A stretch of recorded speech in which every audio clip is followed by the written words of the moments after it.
Hey guys, so I'm just resting up after what was a very long and exhausting windsurfing session at Kanaha yesterday. And I'm just enjoying some protein pancakes and taking a look at what kind of clips we've got on the GoPro mass mount.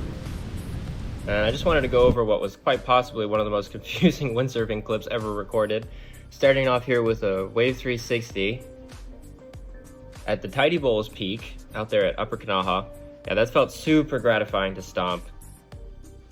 After a couple little low-key claims, I decided to spin into a spock, which is visually very confusing from the mass mount.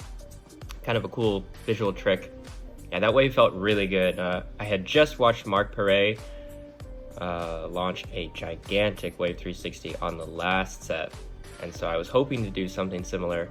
Really happy with the way that one came out.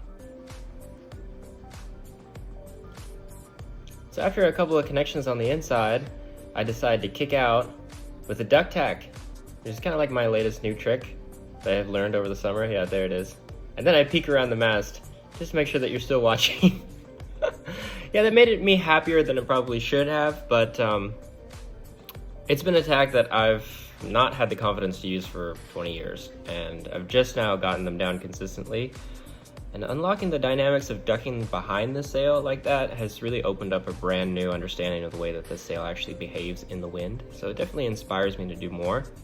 Now, it's difficult to get a clear sense of depth with the distortion of the GoPro's wide angle. The size of the wave is effectively squashed, but with this video you can get a sense of the scale of aerial possible on this wave just by counting the hang time and watching the shadow of my rig as it's passing out of view and then comes back into frame. And trust me, I felt the flight on this one as comparable to my best airs at Cloudbreak.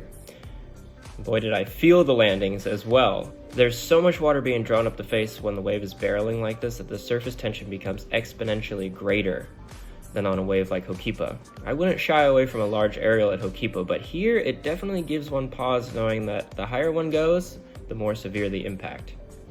And after a few airs like this, I decided to steer clear of Tidy Bowls, nursing sore knees and stressed out ankles. At the time of writing this, I'm locked up at home. My harness hook is in a frozen block of ice in the freezer. We've got 4 days before the start of the Aloha Classic, and that is plenty of time for my knee to get some much deserved rest if I start now. I feel ready and connected to my process, but more than that, I feel I've completed a journey. A year-long trek through well-trodden paths of home. I've traveled a lot this year, but my intention was always to ground myself in Maui again, and to find this place, rediscover it, as my refuge and teacher. It has been that and more over the past months. This session was a marvelous reminder of all the beauty a person can pursue and peruse through on this magic isle.